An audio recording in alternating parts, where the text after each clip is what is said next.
our fathers still beating inside. Stories of empires they tried to hide. Then into Mali, the gold aflame. They told us Africa was conquered. They never told us Africa once conquered Europe.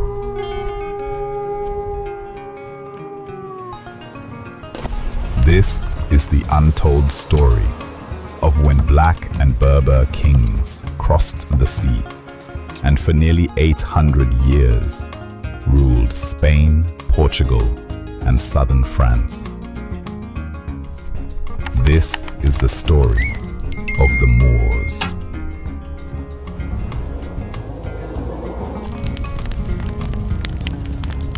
In the year 711 AD, a Berber general named Tariq ibn Ziyad stood at the edge of Africa on a rock that would soon bear his name, Jebel Tariq, now known as Gibraltar.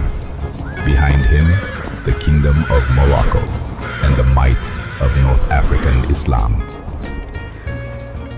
Ahead, the Visigothic kingdom of Spain, divided, weakened, and ripe for conquest.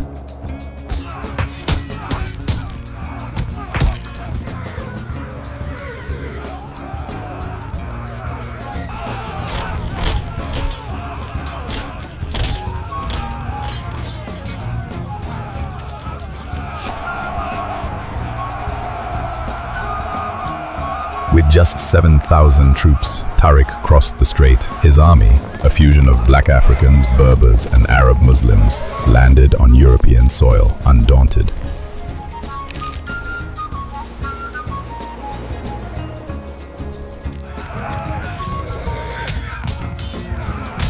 In a stunning battle near the Guadalete River, he defeated King Roderick and took his capital. And just like that, Europe fell to Africa.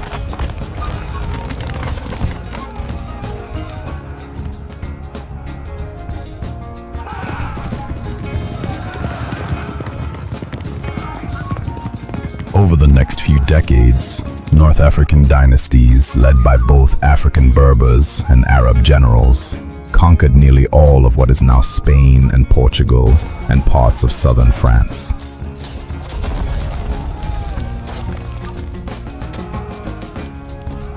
They renamed the land Al-Andalus.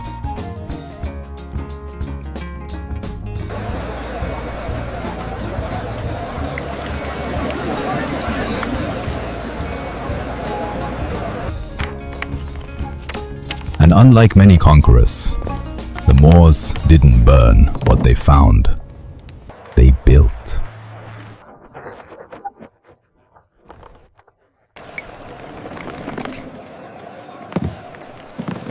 They brought books.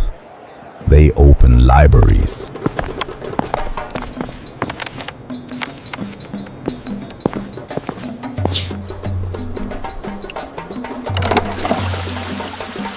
They constructed irrigation systems, mosques, hospitals, and universities.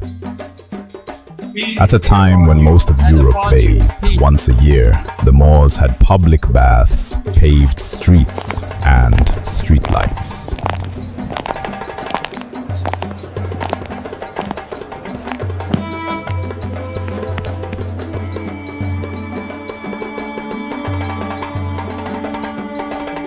In Cordoba, the Moors built over 70 libraries. Students from across Christian Europe came to study math, medicine, astronomy, and philosophy. We never studied this in Rome. Here, we study the stars and the soul. For glory! While kings in the north waged tribal wars, Africa's children were educating Europe from within its own borders. African scholars like Ibn Rushd laid the foundation for Western philosophy.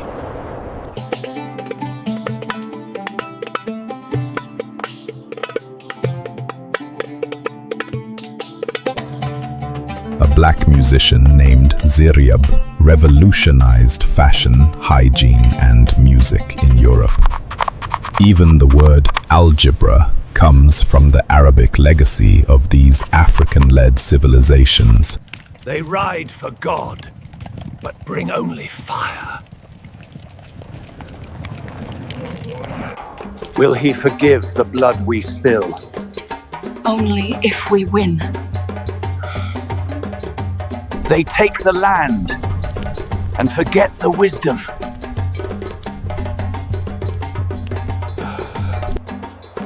But empires rise and empires fall. In the 11th century, Christian kingdoms in the north began what would become a 700-year military campaign to retake Spain. It was called the Reconquista. Little by little, city by city, the Moors were pushed south, but even as they lost ground, they left behind a legacy Europe could not erase.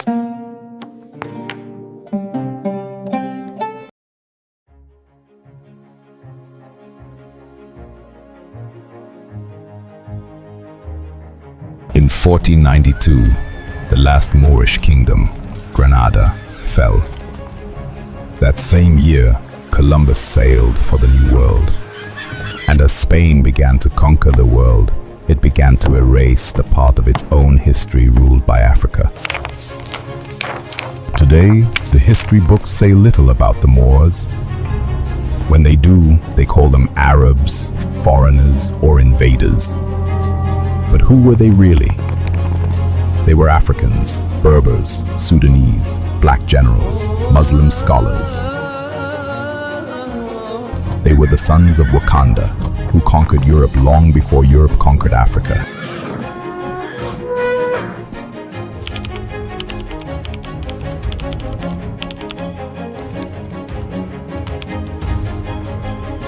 Moors didn't just survive Europe, they changed it.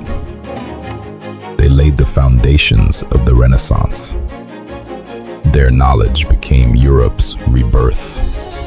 Their defeat became Africa's erasure. But now, we remember. Wakanda is real. Wakanda is not fiction. It is memory. It is suppressed history. It is power reawakening. Because once upon a time, Africa ruled Europe and history forgot. But we did not. And so, the clever spider tricked the greedy hyena, teaching everyone that wit is mightier than muscle. This was just episode 1. If this shook your spirit, imagine what they still haven't told you.